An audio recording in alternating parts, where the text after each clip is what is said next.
कहानी है रामपुर गांव की, जहां के मर्द महिलाओं को हमेशा नीचा दिखाने की कोशिश में रहते। अरे अभी तक खाना नहीं आया, क्या मुझे एक और शादी करने की जरूरत है? नहीं जी नहीं, ऐसा मत करना, वरना मैं कहाँ जाऊंगी। खाना लेकर मैं अभी आई जी। गांव की पंचायत में भी फैसले हमेशा औरतों के खिलाफ ही रहते।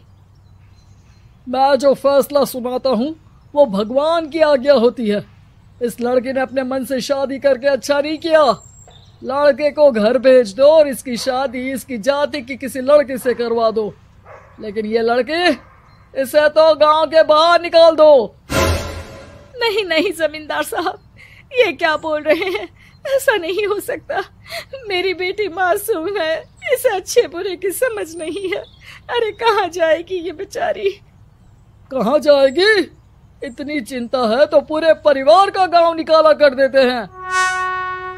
बेचारे पूरे बसे बसाए परिवार को गांव छोड़ना पड़ता है। चाहे जो हो, अगर बेटियों को कंट्रोल नहीं कर सकते तो गांव में रहने का कोई मतलब नहीं है। यहाँ औरतों को दब कर रहना होगा। कोई भी अपने हिसाब से कुछ नहीं कर सकता, सब ईश्वर की मर्जी से ही होगा। तभी गांव का एक आदमी दौड़ा दौड़ा आता है। सरपंच साहब, जमींदार साहब, वो कालिया है ना, उसकी बेटी पढ़ने के लिए शहर जा रही है। अच्छा, ये कब हो गया? और कालिया की हिम्मत कैसे हो गई ऐसा करने की? लेकर आओ उसे और उसकी बेटी को। बस फिर क्या था, हाजिर हो जाते हैं कालिया और उसकी बेटी सरपंच के सामने। अरे कालिया, ये क्या सुनने में आ रहा है? बेटी को इंजीनियर बना रहा है तू? और ये बता, गांव में तो स्कूल नहीं है, फिर कहां से इतनी क्लास पास कर गई तेरी बेटी?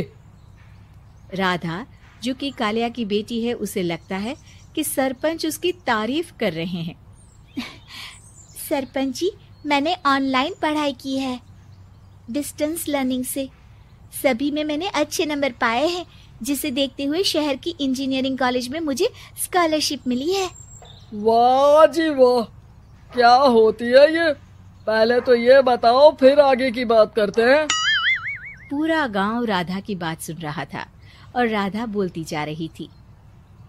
तो ऐसे मैं फ्री में एक अच्छी शिक्षा लेकर गांव में जो कुछ परेशानियां हैं, जैसे बिजली, पानी और इंटरनेट जैसी समस्याओं के लिए काम करूंगी। मैं गांव को शहर से जोड़ने के लिए पुल का निर्माण करवाने का प्रस्ताव रखूंगी। मुझे पूरी उम्मीद है कि जल्द ही हमारा गांव भी तरक्की की राह पर चल पड़ेगा। राधा की बात सुनकर सारे गांव वाले ताली बजाने लगते हैं। सरपंच को समझ नहीं आता कि वो क्या करे। चुप रह नादान लड़की, गांव के खिलाफ जाने के लिए तुझे गांव से बेदखल कर दिया जाएगा, वो भी पूरे परिवार के साथ। और हाँ, अगर ठीक से गांव में रहना चाहती है तो ये पढ़ाई लिखाई छोड़ दे। हम तेरे लिए गांव का कोई होनहार लड़का देखेंगे। तभी गांव का एक आदमी बोल पड़ता है।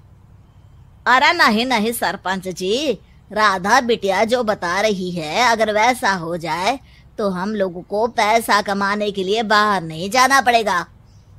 हाँ जी, और ना ही कोसों दूर पानी के लिए भटकना पड़ेगा। हमारे बच्चे भी अच्छी पढ़ाई कर सकेंगे और आगे बढ़ेंगे, ना कि हमारी तरह खेती करते बैठेंगे। क्यों गांव वालों, राधा बिटिया का साथ देना चाहिए ना। सरपंच देखता है कि गांव राधा के साथ है तो वो चुप हो जाता है। वो घर आकर अपने सलाहकार से बात करता है, जो बहुत ही चालाक किस्म का इंसान होता है। अरे सरपंच साहब, आपको बहुत ही होशियारी से काम लेना पड़ेगा।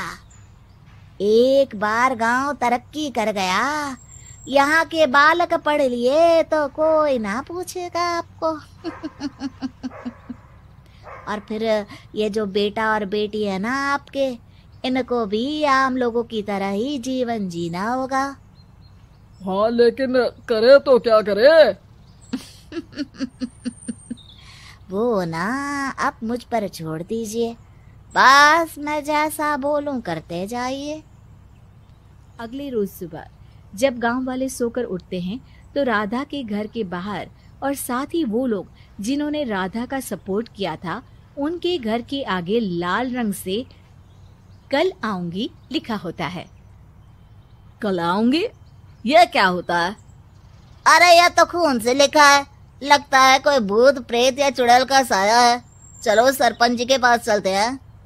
सभी सरपंच के पास जाकर उसे सारी बात बताते हैं।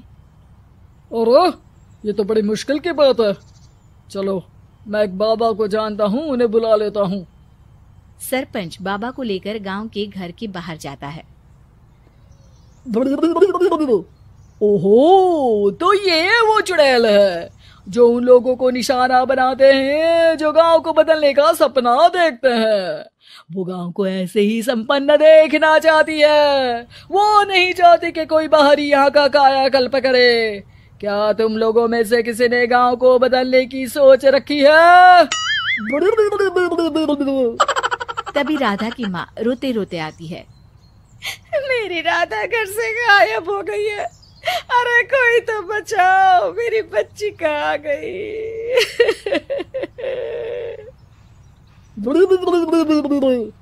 ले गई वो चुड़ैल, तेरी बच्ची को ले गई।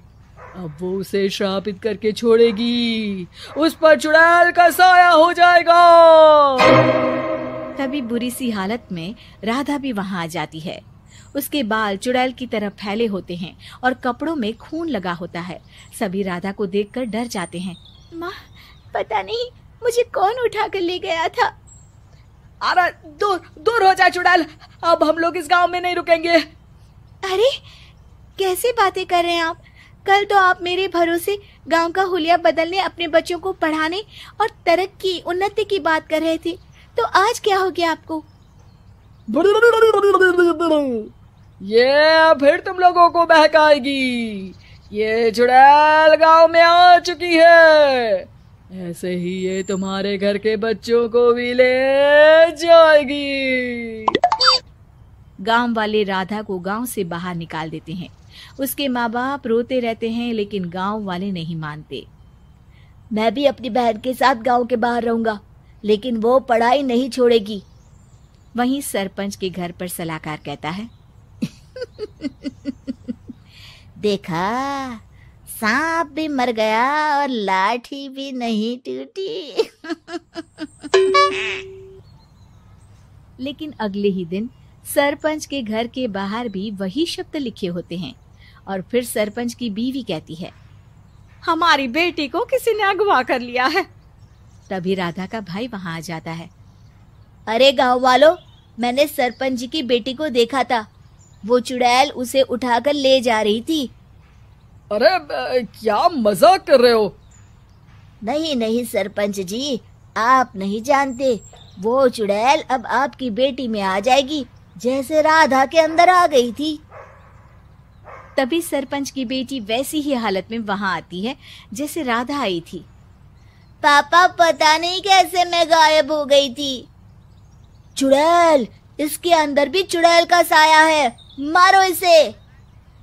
अरे नहीं नहीं, इसे भी राधा के पास गांव के बाहर ही भेज दो। अरे चुप रहो, मेरी बेटी कहीं नहीं जाएगी और चुड़ैल वुड़ैल कुछ नहीं होता है। अरे कैसे बात कर रहे हो सरपंच जी?